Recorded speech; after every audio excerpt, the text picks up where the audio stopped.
Mala service സഹകരണ ബാങ്കിലെ Karuvannur model തട്ടിപ്പിൽ സ്വന്തം ഭരണസമിതിക്കെതിരെ അന്വേഷണം പ്രഖ്യാപിച്ചിരിക്കുകയാണ് കോൺഗ്രസ് ബ്ലോക്ക് കമ്മിറ്റി.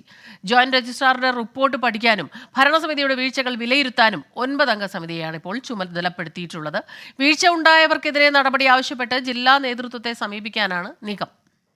എന്തായാലും പാർട്ടി ഇത് വളരെ ഗൗരവപൂർവ്വം ചർച്ച ചെയ്യുകയും ഇത് കൃത്യമായിട്ട് ജോയിന്റ് രജിസ്ട്രാറുടെ ഈ ഓഡിറ്റ് റിപ്പോർട്ട് ഉൾപ്പെടെ ഉള്ള കാര്യങ്ങൾ കൃത്യമായിട്ട് പഠിക്കാനായിട്ട് പാർട്ടിയുടെ ഒരു 9 അംഗ ഒരു സമിതി രൂപീകരിക്കുകയും ആ 9 അംഗ സമിതിയുടെ അന്വേഷണ റിപ്പോർട്ടിൻ്റെ അടിസ്ഥാനത്തിൽ അത് ജില്ലാ കോൺഗ്രസ് കമ്മിറ്റിക്ക് റിപ്പോർട്ട് സമർപ്പിച്ചതിന് ശേഷം ജില്ലാ കോൺഗ്രസ് കമ്മിറ്റിയുമായിട്ട് ബന്ധപ്പെട്ട് അവരുടെ കൂടി ഒരു ഒരു ഒരു ഒരു തീരുമാനത്തിന് വിധേയമായിട്ട് ഇതിലാരെങ്കിലും ഒക്കെ പാർട്ടിയുടെ ലേബലിൽ ഉന്നതമായ സ്ഥാനങ്ങൾ പ്രത്യേകിച്ച്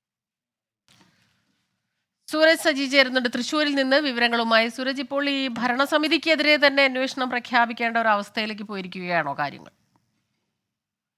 ഇന്നലെ ചേർന്ന കോൺഗ്രസ് ബ്ലോക്ക് കമ്മിറ്റിയാണ് ഇത്തരത്തിൽ ഒരു തീരുമാനത്തിലേക്ക് എത്തിയിരിക്കുന്നത്. 9 അംഗ സമിതിയെ നിയോഗിച്ചുകൊണ്ട് ഈ ഭരണസമിതിയുടെ പ്രവർത്തനങ്ങളെ വിലയിരുത്താനാണ് തീരുമാനിച്ചിരിക്കുന്നത്. കഴിഞ്ഞ ദിവസം ഈ പുറത്തു വന്ന ഈ ജോയിന്റ് രജിസ്ട്രാർ റിപ്പോർട്ട് അടക്കം ഈ പാർട്ടിയെ സംബന്ധിച്ച് പാർട്ടിയുടെ പ്രതിച്ഛായ തകർക്കുന്ന ഒന്നായി എന്നുള്ളതാണ് ഈ കോൺഗ്രസ് ബ്ലോക്ക് കമ്മിറ്റിയുടെ വിലയിരുത്തൽ. ഇതിന്റെ പശ്ചാത്തലത്തിലാണ് ഈ സമിതി നിയോഗിച്ചുകൊണ്ട് ഈ ബാങ്കിൽ നടന്ന ക്രമക്കേടുകൾ ഉൾപ്പെടെ കണ്ടെത്തുക എന്ന ലക്ഷ്യത്തിലേക്ക് ഇപ്പോൾ ഈ ബ്ലോക്ക് കമ്മിറ്റി കടന്നിരിക്കുന്നത്. ഇതുമായി ബന്ധപ്പെട്ടുകൊണ്ട് ഇന്നലെ ഉയർന്ന ചർച്ച എന്നുള്ളത് ഈ ബാങ്കിനെ നിയന്ത്രിക്കുന്നതിനും ബാങ്കിന്റെ ഭരണസമിതിയെ നിയന്ത്രിക്കുന്നതിനും പാർട്ടിക്ക് കഴിയുന്നില്ല എന്നൊരു വിമർശനമാണ് ഇന്നലെ ഈ കമ്മിറ്റിയിൽ ഉടനീളം ഉയർന്നത്. അതിന്റെ കൂടി പശ്ചാത്തലത്തിലാണ് ഇത്തരത്തിൽ 9 അംഗ സമിതിയെ നിയോഗിക്കാൻ തീരുമാനിച്ചത്. ഈ സമിതിയുടെ കണ്ടെത്തലുകളെ ജില്ലാ കോൺഗ്രസ് കമ്മിറ്റിയെ ബോധ്യപ്പെടുത്തുക, തുടർന്ന് ഈ കുറ്റക്കാർക്ക് എതിരെ കർശന നടപടിയുമായി മുന്നോട്ട് പോവുക എന്നുള്ളതാണ് തീരുമാനിച്ചിട്ടുള്ളത്. ഇപ്പോഴത്തെ ഭരണസമിതിയുടെ തലപ്പത്തിരിക്കുന്നവർ വ്യക്തി താല്പര്യങ്ങൾ കൂടിയാണ് പ്രവർത്തിക്കുന്നത്. അവരുടെ വ്യക്തി താല്പര്യങ്ങളാണ് ഈ ബാങ്കിന്റെ ഭരണസമിതിയിൽ അടിച്ചേൽപ്പിക്കുന്നത് എന്ന രൂക്ഷ വിമർശനവും ഇന്നലെ